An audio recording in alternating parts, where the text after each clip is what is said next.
বাস্তুশাস্ত্ৰই সকলো বস্তুৰ নিৰ্মাণ আৰু তত্ত্বাৱধানৰ বিষয়ে সঠিক দিশ আৰু নিয়ম ব্যাখ্যা কৰে। বহুলোকে বাস্তুক বিশ্বাস কৰে যদিও বহুলোকে কিন্তু বাস্তুশাস্ত্ৰ বিশ্বাস কৰিব নোখোজে। সেইসকল লোকৰ বিষয়ে আজি আপোনালোকক এনে কেইটামান কথা কম যিকেইটাৰ জৰিয়তে আপোনালোকে বাস্তুৰ এই নিয়ম পালন কৰিলে আপোনাৰ ভাগ্য সলনি হোৱা দেখিব নাইবা আপোনাৰ জীৱনতো উন্নতি নিশ্চয়কৈ হ'ব। তেনেহলে অকণমান সময় পলম নকৰি বলক আজিৰ ভিডিঅ'টিৰ মাজভাগলৈ আগবাঢ়ো। নমস্কাৰ, আস্থা ক্ৰিয়েচনৰ নতুন এটা ভিডিঅ'ৰ মাজলৈ আপোনালোক সকলোকে পোনপ্ৰথমে স্বাগতম জনাইছো। বাস্তুশাস্ত্ৰ অনুসৰি যদিহে আপোনাৰ ঘৰলৈ বাৰে বাৰে কিছু ঋণাত্মক দিশ দেখা দিছে নাইবা আপোনাৰ ঘৰত বাৰে বাৰে বেমাৰ আজাৰ নাইবা বিভিন্ন ধৰণৰ অশান্তিয়ে দেখা দিছে তেনেহলে এই পাঁচোটা কাম নিশ্চয়কৈ আপুনি আপোনাৰ ঘৰত কৰিব। প্ৰথমটি হৈছে কৰ্পূৰৰ ধোঁৱা আৰু তেলৰ চাকি।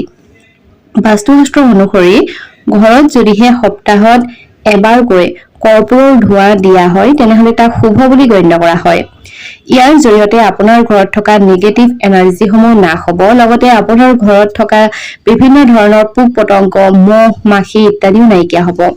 আপোনালোকে যদিহে সন্ধিয়াৰ সময়ত ধূনাৰ চাকি দিয়ে অৰ্থাৎ ধূনা লগায় তেনেহলে সেই ধূনাতে আপোনালোকে ইচ্ছা কৰিলে কৰ্পূৰ আৰু ইয়াৰ লগতে লং নাইবা দুখিলামান তেজপাত দি দিব আৰু তেনেকৈ কৰিলে আপোনাৰ ঘৰত থকা মহ মাখিবিলাকো আঁতৰ হ'ব আৰু নিগেটিভ এনাৰ্জিসমূহ অৰ্থাৎ মানুহে যদিহে আপোনালোকৰ ওপৰত বেয়া চকু পৰিছে সেইসমূহ নিশ্চয়কৈ কাটিব। ইয়াৰ লগতে যদিহে আপোনালোকে চাকি জ্বলায় অৰ্থাৎ তেলৰ চাকি জ্বলায় তেনেহলে সেই তেলৰ চাকিটো আপোনালোকে কৰ্পূৰ দি দিব পাৰে। এনে কৰিলে ঘৰৰ নেতিবাচকতা আঁতৰ হয়। একে সময়তে ঘৰত সৰিয়হৰ তেলৰ চাকিত আপোনালোকে লঙো দিব পাৰে। সৰিয়হৰ তেলৰ যি চাকি জ্বলাব সেই চাকিত যদিহে আপোনালোকে লং আৰু কৰ্পূৰ দি পেলাই জ্বলাব পাৰে তেনেহলে খুব বেছি শুভ। এইটো বিশ্বাস কৰা হয় যে এনেকুৱা কৰিলে পৰিয়ালৰ সদস্যসকল স্বাস্থ্যৱান হৈ থাকে আৰু ঘৰত থকা ৰোগসমূহ নিজে নিজে আঁতৰ হয়। দ্বিতীয়টো হৈছে তুলসী। তুলসীত জাল অভিষেক বাস্তুশাস্ত্ৰৰ মতে প্ৰতি বৃহস্পতিবাৰে তুলসী গছত পানীৰ লগতে গাখীৰো অৰ্পণ কৰা উচিত। যদিহে আপুনি তুলসী পূজা বিশ্বাস কৰে নাইবা তুলসী মাক মানে তেনেহলে নিশ্চয়কৈ তুলসী গছত আপোনালোকে পানীৰ লগতে গাখীৰো অকণমান যোগ দিব পাৰে। কোৱা হয় এনেকুৱা কৰিলে ঘৰৰ অস্থিৰতা আঁতৰ হয় আৰু টাৱাত ৰুটি সেকাৰ আগতে গাখীৰ ছটিয়াই দিয়াটো শুভ বুলি গণ্য কৰা হয়। এনেকুৱা কৰিলে আপোনাৰ শৰীৰ স্বাস্থ্যৱান হৈ থাকিব। তৃতীয়তে যদিহে আপোনালোকৰ ঘৰত মৰহা ফুল আছে তেনেহলে সেয়া কেতিয়াও নাৰাখিব। বাস্তুশাস্ত্ৰ অনুসৰি এয়া একেবাৰে অশুভ। শুকান নাইবা মৰি যোৱা ফুল হওক নাইবা বিভিন্ন ধৰণৰ গছ যদিহে আছে সেইসমূহ ঘৰত ৰখাটো খুব বেছি অশুভ বুলি কোৱা হয়। আমাৰ বহুতৰ ঘৰতে থাকে অৰ্থাৎ সন্মুখ ভাগতে কিছু মৰা গছ নাইবা মৰা তামোলেই হওক নাইবা মৰা গছ নাইবা মৰা ফুলসমূহ থাকি যায়। সেইসমূহ আপুনি খুব সোনকালে আঁতৰ কৰি দিব। ইয়াৰ জৰিয়তে আপোনালোকে জীৱনত কষ্টৰ সৃষ্টি হয় আৰু ঘৰৰ বিভিন্ন ধৰণৰ বেমাৰ আজাৰ আহে বুলিও বিশ্বাস কৰা হয়। ড্ৰয়িং ৰুমটোত আপোনালোকে খুব বেছি ধ্যান ৰখাটো খুবেই প্ৰয়োজন। বাস্তুশাস্ত্ৰ অনুসৰি সভাগৃহ নাইবা ড্ৰয়িং ৰুমত সাধু আৰু মহাত্মাসকলৰ এখন ছবি আপোনালোকে ৰাখিব পাৰে। এনেকুৱা কৰিলে তেওঁলোকৰ আশীৰ্বাদ আপোনাৰ ঘৰৰ সদস্যসকলৰ ওপৰত থাকিব। ঘৰত ভঙা আৱৰ্জনা নাইবা অপ্ৰয়োজনীয় বস্তুসমূহ কেতিয়াও নাৰাখিব। বন্ধু-বান্ধৱীসকল, ইয়াৰ লগতে আপোনালোকক দুটামান কথা জনাব বিচাৰিছো। বাস্তুশাস্ত্ৰত দেওবাৰৰ দিনটো সূৰ্য দেৱতাৰ সৈতে জড়িত বুলি মনা যায়। ঘৰৰ বাস্তু দোষ যদিহে আপোনালোকে নিৰাময় কৰিব বিচাৰিছে নাইবা আপোনাৰ আৰ্থিক সমৃদ্ধি কৰিব বিচাৰিছে তেনেহলে আপোনালোকে একেৰাহে 3টা দেওবাৰে তলত দিয়া কামবোৰ কৰিব পাৰে। প্ৰথমটি হৈছে পানী আৰু নিমখৰ ব্যৱহাৰ। ঘৰৰ বাস্তু দোষ আঁতৰ কৰিবৰ কাৰণে দেওবাৰে পানীৰ সৈতে অকণমান সাগৰীয় নিমখ মিহলাই ঘৰৰ মজিয়া মচিব পাৰে।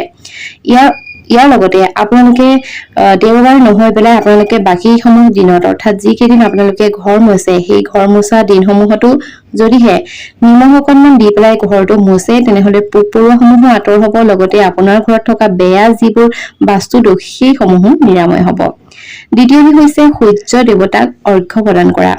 3টা দেওবাৰৰ পুৱা স্নান কৰি যদিহে আপোনালোকে তামৰ পাত্ৰত পানী, ৰঙা ফুল আৰু চাউল লৈ সূৰ্যক অৰ্ঘ্য অৰ্পণ কৰে তেনেহলে নিশ্চয়কৈ আপোনাৰ ঘৰৰ পৰা বেয়া চকুসমূহ আঁতৰি যাব। তৃতীয়তে হৈছে সৰিয়হৰ তেলৰ চাকি। দেওবাৰে গধূলি ঘৰৰ মূল দুৱাৰৰ সন্মুখত সৰিয়হৰ তেলৰ চাকি জ্বলালে ঘৰৰ পৰা অশুভ শক্তিসমূহ আঁতৰ হয় বুলি বিশ্বাস কৰা হয়। বাস্তুশাস্ত্ৰত গুৰুত্বপূৰ্ণ দিশ অৰ্থাৎ গুৰুত্বপূৰ্ণ বিষয়বস্তু হিচাপে আপোনালোকে মানি প্লাণ্টক ক'ব পাৰে। আজিকালি বহু লোকে শুনে যে মানি প্লাণ্ট ঘৰত ৰোপণ কৰিলে টকা পইচা আহে নাইবা ধন সম্পত্তি আহে, কিন্তু সেইসকল লোকেও কিন্তু কিছু বাস্তু নিয়ম নাইবা বাস্তুশাস্ত্ৰ বিশ্বাস নকৰে। অথচ কাৰোবাক কোৱা শুনে যে মানি প্লাণ্ট ঘৰত ৰোপণ কৰাটো ভাল আৰু মানি প্লাণ্ট ৰোপণ কৰিলে টকা পইচা আহে, সেইকাৰণে তেওঁলোকে ঘৰত ৰোপণ কৰে। কিন্তু এটা কথা আপোনালোকে জনা উচিত যে মানি প্লাণ্ট ঘৰত ৰোপণ কৰি যদিহে আপোনালোকে কিবা কিবি দুখ কৰে নাইবা বিশ্বাস কৰা হয় যে যেতিয়া ঘৰত মানি প্লাণ্ট ৰোপণ কৰা হয় তেতিয়া দেৱী লক্ষ্মী বহুত বেছি সুখী হয়, কিন্তু যদিহে আপোনালোকে মানি প্লাণ্ট ভুল দিশত ৰোপণ কৰিছে নাইবা সেই নিয়মসমূহ মানি মানি প্লাণ্ট ৰোপণ কৰা নাই তেনেহলে কিন্তু আপোনাৰ ঘৰলৈ দুখো আহিব পাৰে। বাস্তুশাস্ত্ৰ অনুসৰি ঘৰৰ উত্তৰ পূব ফালে কেতিয়াও মানি প্লাণ্ট ৰুব নালাগে।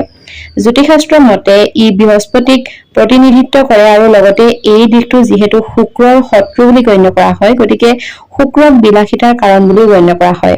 গতিকে এই দিশত মানি প্লাণ্ট ৰোপণ কৰাটোৱে নাইবা মানি প্লাণ্ট ৰখাটো কিন্তু নেতিবাচক ফলো দিব পাৰে।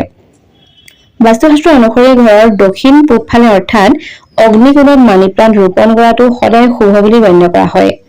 ই শুক্ৰ গ্ৰহক প্ৰতিনিধিত্ব কৰে, গতিকে আপোনাৰ মানি প্লাণ্টজোপা আপুনি কোন দিশত ৰোপণ কৰিছে সেই কথাও কিন্তু লক্ষণীয়। তৃতীয়তে, মানি প্লাণ্ট ৰোপণ কৰোঁতে বিশেষ যত্ন ল'ব। মাটি স্পৰ্শ হ'বলৈ কেতিয়াও নিদিব, অৰ্থাৎ মানি প্লাণ্টৰ যি আগ থাকে সেই আগটোৱে যাতে মাটিক স্পৰ্শ নকৰে সেই কথা আপোনালোকে কিন্তু লক্ষ্য ৰাখিব।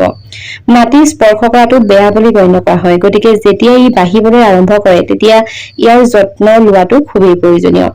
বাস্তুশাস্ত্ৰ অনুসৰি মানি প্লাণ্ট কেতিয়াও শুকাব নালাগে, ইয়াৰ যত্ন লোৱাটো অব্যাহত ৰাখিব। মানি প্লাণ্ট শুকাই গলে অতিকৈ অশুভ বুলি গণ্য কৰা হয়। ইয়াৰ ফলস্বৰূপে আপোনাৰ হাতত জমা ধন ওলাই যাব পাৰে। অৰ্থাৎ যদিহে আপুনিও মানি প্লাণ্ট ঘৰত ৰোপণ কৰি ৰাখিছে তেনেহলে এইসমূহ কথালৈ নিশ্চয়কৈ ধ্যান দিব। যদিহে ভিডিঅ' ভাল পায় তেনেহলে নিশ্চয়কৈ বন্ধুবৰ্গৰ লগত শ্বেয়াৰ কৰিব। নতুন ভিডিঅ'ৰ জৰিয়তে লগ পোৱাৰ প্ৰতিশ্ৰুতিৰে আজিৰ এই ভিডিঅ'টিৰ পৰা বিদায় লৈছো। ধন্যবাদ।